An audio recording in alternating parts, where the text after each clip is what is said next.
Kate Middleton is now the Princess of Wales, and her life will never be the same. From her wealth and responsibilities to her relationship with Meghan Markle, here's what the future looks like for Princess Catherine. When Prince William proposed to Catherine in 2010, he presented her with the very same ring that Prince Charles had given to Lady Diana during his proposal decades earlier. This couple, however, was closer in age and in their late 20s, which may have left them better prepared for the titles and responsibilities they would take on together. Having been married for a decade at the time of the Queen's death, they've had time to mature into the larger titles they received upon King Charles's ascension to the crown. Typically, the title of Prince of Wales is given to the heir apparent, and as was widely predicted, King Charles III did indeed level up his son and daughter-in-law shortly after the death of his mother, Queen Elizabeth II. In his first speech as king, he said in part, "With Catherine beside him, our new Prince and Princess of Wales will, I know, continue to inspire and lead our national conversations, helping to bring the marginal to the center ground where vital help can be given." Once Charles became king, Catherine also became the Duchess of Cornwall and the Duchess of Rothesay. Interesting to note here is that Camilla, Queen Consort, never used the title of Princess of Wales out of respect for Diana, who was the last to hold it. Following Queen Elizabeth's death in September 2022, William and Catherine visited the country of Wales for the first time since receiving their new titles. The point of their trip was to honor important causes, which included visiting a distinguished lifeboat station. William and Catherine lived on the North Wales island of Anglesey before their engagement, and during the first years of their marriage, back when William worked there as a Royal Air Force search and rescue helicopter pilot. Reportedly, a royal source told The Sun, "The new Princess of Wales appreciates the history associated with this role, but will understandably want to look to the future as she creates her own path." According to her royal family's official website, the Princess of Wales is deeply devoted to causes concerning children, such as early support in childhood, children's mental health issues, and the importance of sports in children's lives. It seems that at least one member of the royal family was not very impressed with Princess Catherine's activity level after she began her romance with William. Phil Dampier, who has been reporting on the monarchy for 20 years, told Express, "The Queen once remarked Kate doesn't do very much, so I think she had a fairly long entrance to the royal family." Dampier also said that William had been very protective of her because of what had happened to his mom. According to The Guardian, Catherine is expected to take on more royal patronages and engagements in her new role as the Princess of Wales. Royal commentator Richard Fitzwilliams offered his appraisal as to how things had been going and how they would progress as Prince William is one step closer to the crown, telling The Guardian, "William and Kate have concentrated on fewer charities than Charles, but done more for those they have chosen. Kate has been increasingly hands-on and has shown a particular interest in early years development, so I imagine she would like her legacy to show that she made a difference in that area." According to the royal family's official website, Catherine is currently involved with more than 20 charities and patronages.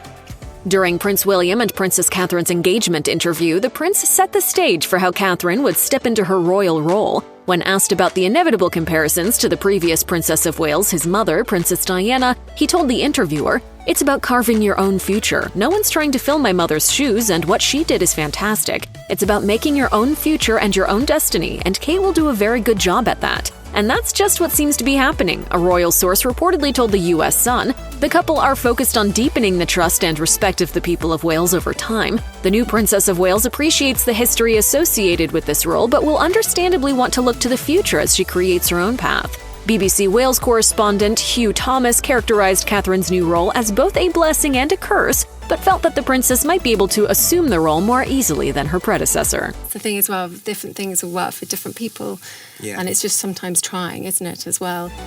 Prior to meeting Prince William, Catherine had lived a very privileged life as her parents were extremely wealthy. By marrying William, however, she became a member of the Crown Estate, which is the corporation that controls all of the lands and holdings of the British monarch. The estate is estimated to be worth approximately $28 billion. That said, the members of the royal family do not personally profit from the business itself. Before ascending the throne, King Charles III was the Duke of Cornwall and received an income from the Duchy of Cornwall, part of which he used to pay his sons, Princes William and Harry. In 2020, before Harry and Meghan left the firm, that amounted to $7.8 million being shared by his sons. Upon Queen Elizabeth's death, William inherited the Duchy of Cornwall from King Charles, which is valued at $1.2 billion, according to Fortune. Charles made over $27 million from the duchy in 2021, according to the Washington Post. During his time as the Duke of Cornwall, Charles took an active role in the management of the estate and made several improvements over the course of his decades in charge. Royal watchers suspect that William will likely follow in his father's footsteps, and he and his family will continue to reap the financial benefits that result from the duchy's successful operation.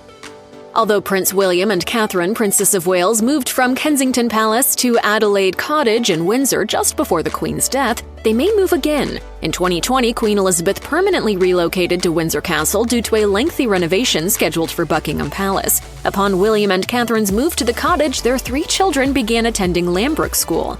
Adelaide Cottage, which is a 10-minute walk from Windsor Castle, has been described as a step down for the family, and because it has been designated as a building of historical interest by the National Heritage List of England, no major renovations can be made. In light of the Queen's death, the family is expected to move into Windsor Castle, but they want to get their children settled into their new school first. A source alleged to the Daily Mail, "They are very happy right now at Windsor, and for the next decade or so, everything will be pretty much dictated by what is right for the children."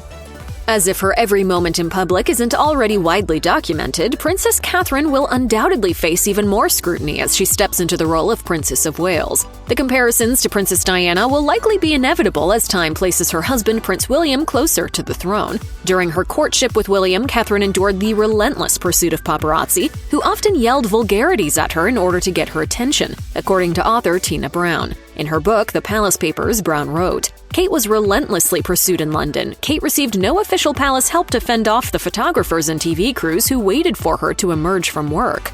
Nowadays, of course, Catherine has much more protection, but that doesn't mean that her every move won't be dissected as she makes her way to the title of Queen Consort. With William as the heir apparent, they will likely receive more criticism. By the way, you be careful what you say now, because these guys, they're filming. I know! When King Charles III gave his first speech upon ascending the crown, he mentioned just how important Princess Catherine's role would be as she and her husband took on their new titles. Royal expert Jonathan Sacerdoti weighed in on Catherine's support of her husband, telling E! News, "I think that's something that's very, very important to their relationship and to his role as Prince of Wales. I think we'll see her carrying on like that, really shouldering a lot of the burden herself, supporting her husband but also doing excellent work herself on issues that are particularly important to her." According to a second quarter 2022 YouGov poll, Catherine's popularity among Britons is even higher than her husband's. She has a 68% approval rating, whereas William's is 66%. Royal historian Sarah Gristwood summed it up well, telling Vanity Fair, "There is a repositioning going on within the monarchy, and I think this is one of the most important stages in Kate's life as a royal. She's doing things independently and voicing new ideas. This is Kate's moment."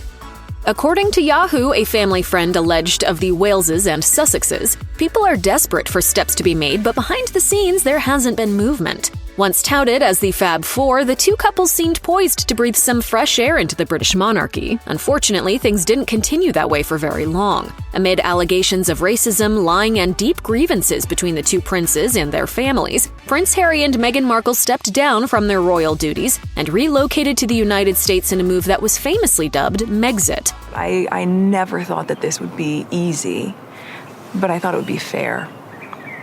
And that's the part that's really hard to reconcile. That said, the foursome did share a walkabout after the Queen's funeral, which offered some hope to royal watchers. As one palace source put it to Page 6, "There's a lot to overcome. I think Meghan and Kate could be pals one day if both were willing. When one feels good and on the other side of things, it's easier to do." Although inviting his brother and sister-in-law to join them on the walkabout was reportedly difficult for William, one source reportedly told Us Weekly, "For all of their differences in the past, many of which still linger, this was what the Queen would have wanted, and William knew very well that it was no time to be holding on to grudges or distancing himself from his brother."